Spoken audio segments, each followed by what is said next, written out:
Hello. Hi. I'm Nancy Hoyer-Evans. I'm your curriculum coordinator here at the Center for Application of Information Technology, and we are playing around with having a live teacher broadcasts, and we're going to try to do these for teachers about once a month, and then we're going to also create some content for students so that you teachers can take some of these videos and maybe upload them into your websites for your classes or to your course development software and use them as an additional source for your students. Today I want to talk to you a little bit about getting ready for online learning. As the title says, it's leaping into online learning. And while I am new here at Cant, which is what we call the Center for the Application of Information Technologies, I'm not new to using online platforms to teach my students. I have 15 years in college classrooms. I've been teaching English composition, technical writing, literature, how to write a business plan, and I've been using technology that entire time. And so I wanted to share some of my tools that I found successful in overcoming first my initial resistance to using technology because, hey, that's not English, and then also activities that either crashed and burned, because those definitely happened, or those that were actually successful, that the students responded to. When I first started out the class, I see my job as a teacher and also as a curriculum coordinator as giving people the tools they need in order to succeed. And that's not just in the classroom, that is also on into life. So if they can figure out all the critical thinking steps to learning new information, then we can help them be successful at applying for a job, getting a loan for a car, getting a job upgrade, whatever it is that they want, if they have those critical thinking tools. So as you know, one of our primary tasks as teachers is to meet our students where they are. Our job is to help them develop goals based on where they are and where they want to be. And right now, I think that one of the key things we can do is we can help them develop their digital literacy. We need to bump up their online IQ. And I believe that's as important as any subject matter that they're going to be studying, because these are the tools, these crazy things that I'm doing right now, trying to become familiar with doing YouTube Live. These are the tools that we're going to be needing going forward into the information economy, which is what they're trying to get ready for. So the first thing I would ask you to think about is, who are your students? And you have to know, this is just like any other task as a teacher, audience is key. Who are your students? What's important to them? What motivates them? How do you go about identifying their strengths and weaknesses, their worries, what their priorities are, what their deficits are, either socially or in the classroom? I think that the best ways to assess this are actually not the formal assessments. They're those informal activities that you can kind of stand like that proverbial fly on the wall and observe. In my classes, one of the things I had them do is I had them take personality assessments, and it's about their favorite subject themselves. So they took a personality assessment, and then I would make groups based on these personality assessments, so that I didn't have a group full of leaders and a group full of followers, and both groups are struggling as a result. But then I had tasks that the groups would have to do.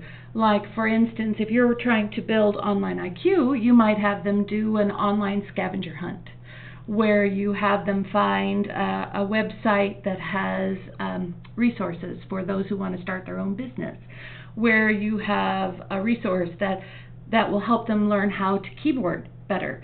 So you have a list of maybe 5 or 6 things that you want that group to work together to find. And then the first group that finds all the things and you verify it, they get some kind of prize, a star, smiley face, a Snickers bar, whatever it is that works for you, okay? But as they're doing this, as they're working together, you are able to move around the room and interact with them and guide and nudge and also informally assess their comfort with technology. Are they the one who's hanging back and watching? Are they the introvert of the group? Are they paying attention to everything and contributing nothing? Then you want to keep an eye on them because they may be less comfortable technologically than they're willing to admit. Okay? So this is a great place to start with that kind of informal assessment. The other thing that this does that is really important when you're using online tools is it creates a sense of community. Students who feel a sense of community in their classes have a much higher rate of retention. They'll stick around. They keep coming. Even if they're not coming for themselves, they don't want to let the members of their groups down. Those are the friendships that they'll take with them when they leave. And this is true across the age spectrum, from the 18-year-old to the 68-year-old, and I've had them all. That is true. Those relationships are very important. The other thing to keep in mind here is you're not the only teacher in the class. There will be people in there who have more comfort with technology. You don't have to be the only source. You're not the only fount of wisdom. You have other students who are willing to take risks and try things and click and play and look and demonstrating, modeling that behavior for you without you having to do it. That's like the key to successful group bonding, and it's also what Maria Montessori told us, that children learn best what they teach each other and themselves. So we want to definitely use that. That's some of the best practice. It also fosters a sense of risk having reward, which is one of the key things that we want to teach our students, is that you can't get something without sticking your neck out. And if you try, if you play, if you try, if you work with others, you might be more likely to take the risks you need to take in order to grow. I'm going to suck on my Polar Pop while I talk. Okay. Let me see. Let me check my list. Okay. The other thing that I wanted to point out is that sometimes, depending on the culture, depending on the background, depending on the age and the experience of the student, they may feel that the teacher-student relationship is one that's very arms out, keep that at a distance. And so if they develop relationships with these other students who help them learn, they'll be less resistant to these new ideas, okay? It has been shown, and it is certainly my experience in the 15 years I taught, that developmental learners and learners who are struggling in the classroom are very relationship focused. They're relationship driven. If you have a relationship with them, there's very little that they won't try or do for you, okay? And this is so true that when I was teaching developmental writing at the last class period, en masse, my students would bring their spouses, their kids, sometimes their dogs, and I didn't have anything to do with it. They just would all show up because they wanted their families to meet me. They wanted me to meet their families. They'd been writing about them. They'd been talking about them. These were important people that they wanted all in the same room. And it very clearly demonstrates that that relationship is what got them through the semester and made them try. The trust and belief I had in them allowed them to trust and believe in themselves. So online is a way to facilitate that. It's not going to replace the relationships that you have. As I wrote in my notes here, it's teach, not tech. So you can't give up that relationship by plugging in some videos and some clicks and drags. It's not going to cut it. Okay, the next thing I wanted to talk about was you can't take anything for granted. This generation that is all around us, and I'm, quite a few decades ahead of this new generation, but we think of them as being the most tech savvy. But statistically, that's not true for those who are our target audience. So the people who are coming into a GED class or adult education class, they are not the most agile online learner. And so we cannot take for granted that they know how to do the things that we might assume a student would know how to do. We have to take it step by step. In fact, assume they're 5. Okay? Assume they're 5. They will try things, but it might be the first time that they've actually tried them. I have found that even those who think that they're very savvy with online stuff still don't know how to attach a document to an email, or they don't know how to use a certain piece of software to send an email to their group members, and they're shy about asking. In fact, some of the students that I've had, they're so shy about asking, they feel self-conscious about not knowing how to do this thing that everybody around them seems to be doing with ease, that they will put it off and procrastinate and put it off and eventually just disappear because this was so intimidating for them. So rather than have that happen, because we know retention, we got to retain them so that we can teach them, we have to take nothing for granted. So if you have an online platform, and I recommend that you do, it's kind of like your Greek chorus. It's in the background saying, okay, yay, and reinforcing the concepts that you're teaching in the class. But remember that you're going to need to, at the front end, model for them that at every point you're going to make sure you know and they know what's happening with the technology. So you might do some screenshots of how to upload a document, or some screenshots about how to open up a new document in Google Docs, or a screenshot at how to submit something, an exam, how to check your grades. If you have those screenshots there where you can do step by step by step, not only is that helpful to you because it saves the wear and tear of all of those little questions, it is also a way for those who need repetitive things in order to retain information. They can go do that quietly without anybody knowing about it, which helps them with that feeling self-conscious or feeling intimidated aspect to online learning. They can play it and do it and look at it as many times as they want without anyone knowing what's going on. Let me check my notes here. If you spend the time, that's right, if you spend the time doing this up front, if you think about this like any kind of a project that you have in your house, maybe you're going to remodel your kitchen, okay?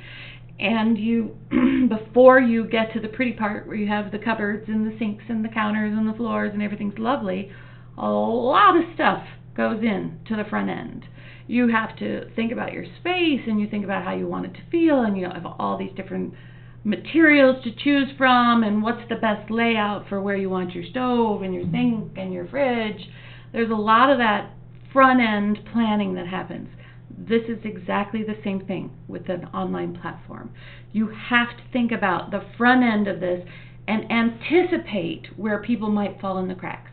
So you plan activities, you plan the setup so that you think about somebody who comes in and has really a low level of comfort with technology, and think about making it as point and click as you possibly can so that they can build up their confidence. If you do that at the front end, they will gradually become more risk-taking as the semester goes on, because they will feel that you've got them. You're going to help them, that you understand, you've shown, you've demonstrated that you understand that this can be tricky and that they're going to need some help. As I said, it would be tempting to create an online classroom where you just plug in a bunch of stuff and you let it run. You know, this like the multiple choice and the true false and all that stuff. That takes all the trouble out of grading. Yay, the software grades for us. What that should do, if you use it, is actually free you up to focus on the students. Okay, this is not a shortcut. It is enriching and giving more dimension to the learning environment, not replacing you. Okay, again, if you go back to that being, those relationships being important, the online site cannot replace you with that relationship.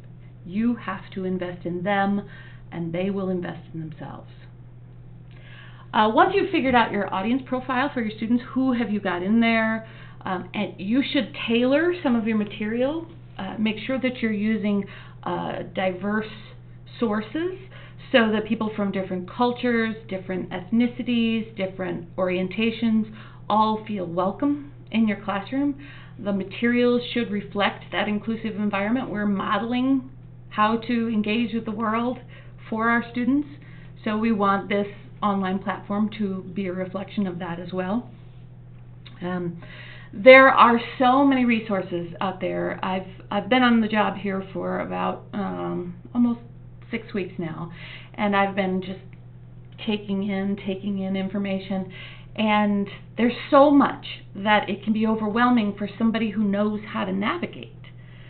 So how much more overwhelming is it for somebody who doesn't? I mean, it just feels how do I filter it? And you're talking about often people who don't have the filters in place, okay? Who don't know that there is a path for them, and we're going to help them learn how to chop down the brush and get to where they want to go, how to figure out where they want to go, and then to take the steps to get there, okay? Everything you include in your online platform should have to do with the goals that you've set. Okay, your job is to move the chains for the people in your classroom. So you're going to think about, if you want to focus on, you know that reading is the key to everything. You can be successful if you focus on improving your reading skills, because you can read math problems better. You can read sociology texts and history texts and, of course, English texts. You can read job applications. You can read job ads. You can read everything if your reading skills are better. So let's say in your class you want to focus on reading. Every activity in there should be laser focused on improving the outcome in that skill.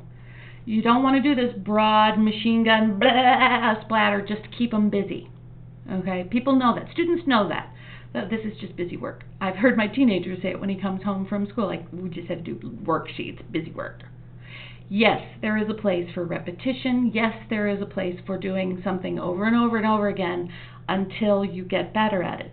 But the online platform is for us to enrich those kinds of activities. And as a result, some of the most successful new online platforms are flipped. And I'm sure you've heard this term, the flipped classroom, where actually the instructors focus on giving homework online. So the student will go home and watch a video, listen to some audio files, do some whatever, and then the in-class time is actually spent going over the work so that they can focus on seeing exactly where that student is, and they have help if they need it before they get frustrated, before it feels overwhelming. So that's the kind of the thinking behind the flipped classroom. Finally, think about what you respond to as a learner. It is my firm belief that the best teachers in the world are the early childhood and elementary school teachers, because they're using color, they're using design, they change activities very regularly. Every 10 or 15 minutes they're doing something new. They tell the kids, here's what we're going to do today, and then they do it, and then at the end of it they say, here's what we did today, let's review it. Okay? We know all of those things work really well for bringing in new information. But for some inexplicable reason, we stop doing that as people get older. It's not that the learning style or the teaching style stops being effective. It's just that we stop doing it. It's crazy. So practice some of those key things. Use color, use design. Don't spend too long in one area because people start to numb out. They stop paying attention. Think about the things that you respond to. If you learn best with music, use music. If you love games, they probably do too. You know, and there are some really cool tools that you can use in your classroom. One of my favorites that I use in my class is Kahoot. So if I've taught a concept like I'm teaching argument, or I'm teaching the key elements of rhetoric or something like that. After I'm done talking and I get them all to talk, because you should never just talk yourself, you have to extract what they think about it so that they're engaged in it. Then I can put a Kahoot up where I give them a login and they pull out their phones, which, they've got hidden under their jackets anyway. They pull out their phones, they log in, and then I post a question on the board on Kahoot, and they all send in their answer, and they don't even have to put their name on their answer. But right away, the answers come in up on the screen so they can see whether or not they were listening closely enough, whether or not they understand the idea, and I can see it instantly, which is very useful for me as a teacher. So it's kind of taken the place of what clickers used to do. It's instant, and you don't have to have any special equipment other than a smartphone. So super easy. Kahoot is free. It's one of the best little fact checkers that you can use in your classroom. That is what I've got for you today. I really appreciate you paying attention. And we will be doing these, as I said, we'll be doing teachers once a month, and we'll be doing one for students once a month. And we're going to make these recordings available for you to, go into the little recording library and check them out. So that's all for today. Have a great day. I look forward to seeing you again. Please check in. If you like it, like and subscribe. Take care. Bye.